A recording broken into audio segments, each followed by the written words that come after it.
오늘 하나님께서 우리에게 주신 말씀은 구약성경 열왕기상 13장 11절에서 22절까지 말씀입니다.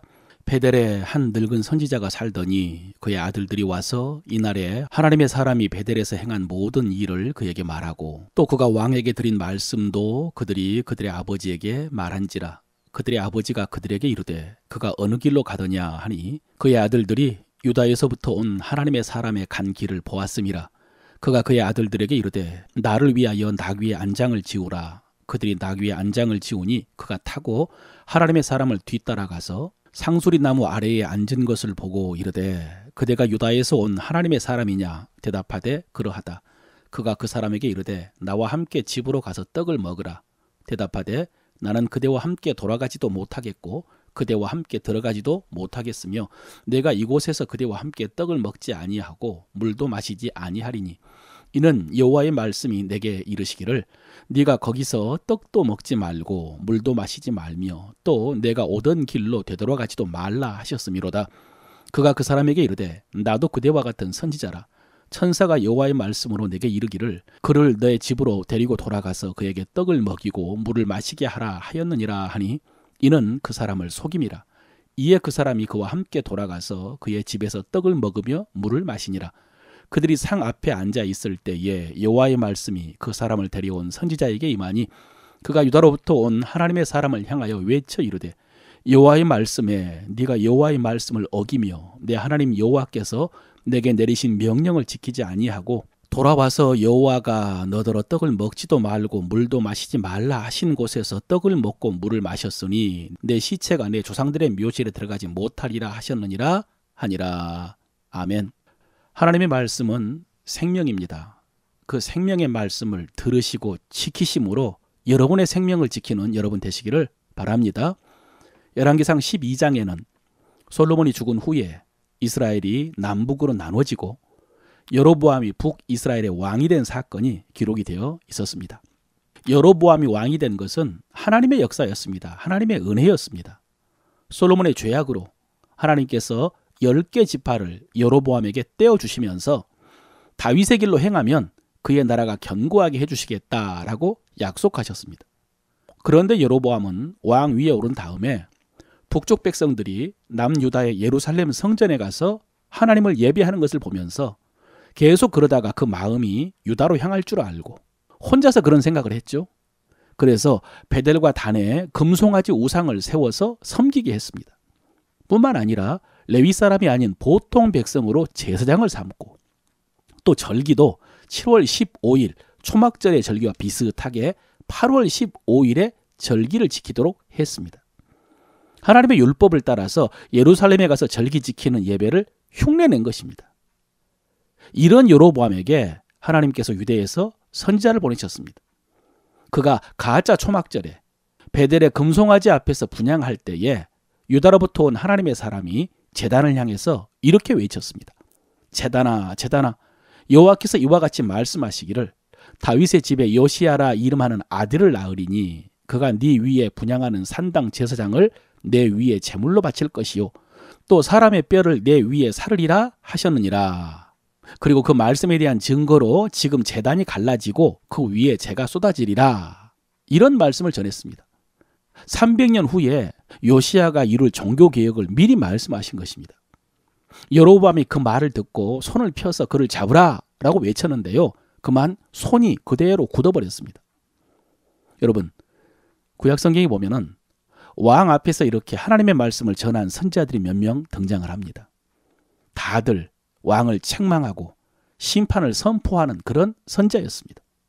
그런데 대부분의 왕들이 선지자가 선포한 말씀을 듣지 않고 오히려 선지자를 붙잡아서 처벌하려고 했습니다. 오늘 여로보암도 그랬고요. 나중에 아사도 하나니라는 선지자를 핍박했습니다. 아합도 엘리야를 죽이려고 했고요. 시드기야도 예레미야 선지자를 붙잡았습니다. 왕이 선지자가 전한 하나님의 말씀을 듣기가 참 어려운 법입니다. 왜? 자기가 왕이니까요. 그런데 그런 선지자가 선포한 책망과 심판의 말씀을 듣고 곧바로 자기의 죄를 깨닫고 인정하고 회개한 왕이 있는데 다윗입니다. 아시죠? 나단 선지자가 와가지고 밧세바와 가늠한 일을 지적하면서 책망을 하자 다윗이 나단에게 이르되 내가 여호와께 범죄하였노라 인정하고 눈물로 베개를 적시도록 회개를 했습니다. 여러분, 오늘 우리가 이런 왕들을 평가하고 판단할 필요는 없을 것 같습니다. 중요한 것은 나는 어떤가입니다. 나는 나를 책망하시는 하나님의 말씀을 듣고 돌이킬 수 있는가 아니면 반발하는가. 여러분, 절대로 쉽지 않습니다. 설교를 듣다가 책망의 말씀을 들어도 하나님은 생각을 하지 않고요. 목사님이 책망했다고 생각을 합니다. 여러분 어떻습니까? 하나님의 말씀의 기능 가운데 교훈뿐만 아니라 책망도 있다고 했는데 책망하시는 말씀을 들을 수 있겠습니까? 책망하는 설교를 통해서도 하나님의 말씀을 들을 수 있겠습니까? 이렇게 말씀을 전하는 선지자를 잡으라고 명령하다가 팔이 굳어버린 그 여로보암은 이제는 선지자에게 사정을 합니다. 너는 나를 위하여 네 하나님 여호와께 은혜를 구해가지고 내 손이 다시 성케 기도하라. 그래서 하나님의 사람이 하나님께 은혜를 구하니까 왕의 손이 다시 전과 같이 되었습니다. 그러자 여로보암은 그 선지자에게 자기와 함께 집으로 가자고 자기가 예물을 주겠다라고 회유를 합니다. 그러나 그 선지자는 하나님께 보냄을 받았을 때 거기서 떡도 먹지 말고 물도 마시지 말고 왔던 길로 다시 돌아가지 말라라는 말씀을 들었기 때문에 왕의 제안을 거부하고 다른 길로 돌아갔습니다. 그런데 여러분, 베델에 있었던 이 이야기는 금방 사방으로 퍼졌습니다. 소문이 났습니다. 오늘 본문에 보면은 베델에 살던 한 늙은 선지자가 아들로부터 이 선지자의 이야기를 들었습니다. 그리고 나귀를 타고 이 선지자를 따라갑니다. 그리고 선지자에게 자기 집에 가서 식사하자고 제안을 했습니다. 그러자 그 선지자는 왕에게 말한 것과 똑같이 그렇게 거절을 했습니다. 그런데 늙은 선지자가 거짓말을 합니다. 나도 그대와 같은 선지자인데 천사가 당신을 내 집으로 영접해서 음식을 대접하라고 하셨다. 그 말을 듣고 이 선지자를 따라가서 음식을 먹고 물을 마십니다. 그런데 그 자리에서 이 베델의 선지자가 하나님의 말씀을 전합니다. 네가 여호와의 말씀을 어기며 내 하나님 여호와께서 내게 내리신 명령을 지키지 아니하고 돌아와서 여호와가 너더러 떡도 먹지 말고 물도 마시지 말라 하신 곳에서 떡을 먹고 물을 마셨으니 내 시체가 내 조상들의 묘실에 들어가지 못하리라 하셨느니라 하니라. 결과적으로 하나님의 말씀을 지키지 못한 이 선지자는 가던 길에 사자에게 물려서 죽임을 당합니다. 여러분, 오늘 이 사건의 교훈을 찾자면 이어지는 말씀까지 살펴봐야 되겠지만은 여기까지 듣고 생각나는 말씀이 있지 않습니까? 저는 지난 주일에 들었던 말씀, 선줄로 생각하는 자는 넘어질까 조심하라 라는 말씀이 생각이 났습니다. 여러분, 이 선지자는 악한 왕에게 가서 하나님의 말씀을 전했습니다. 그리고 그 왕의 회유를 뿌리치고 하나님의 말씀을 따라 그 자리를 떠났습니다. 그가 완전한 악인이었기 때문입니다. 그런데 같은 선지자가 하나님의 말씀이라고 하니까 방심을 한 것 같습니다. 그래서 확인도 안 해보고 따라가서 음식을 먹어버린 것입니다. 여러분, 이 말씀은 굉장히 실제적인 말씀입니다. 우리도 악인들과 같이 있을 때보다 믿음의 사람들과 함께 있을 때 오히려 죄를 지을 수 있습니다. 왜냐하면 경계가 약해지기 때문입니다. 극단적으로 예를 든다면 성도들이 술자리에서 죄를 짓는 것보다 구역예배 함께 드리면서 지은 죄가 더 많을 수 있습니다. 불신자들과 술자리보다 선교 회원들과 식사 자리에서 더 많은 유혹을 받을 수가 있습니다. 성도들과 함께 있으면서 자신에 대해서 또 서로에 대해서 섰다라고 하면서 방심하기 때문입니다. 오늘 유다에서 온 선지자는 아무것도 모른 채 유다를 향해서 가고 있었습니다. 그런데 베델의 늙은 선지자는 아들로부터 이야기를 듣고 그 선지자가 어느 길로 가는지 확인을 합니다.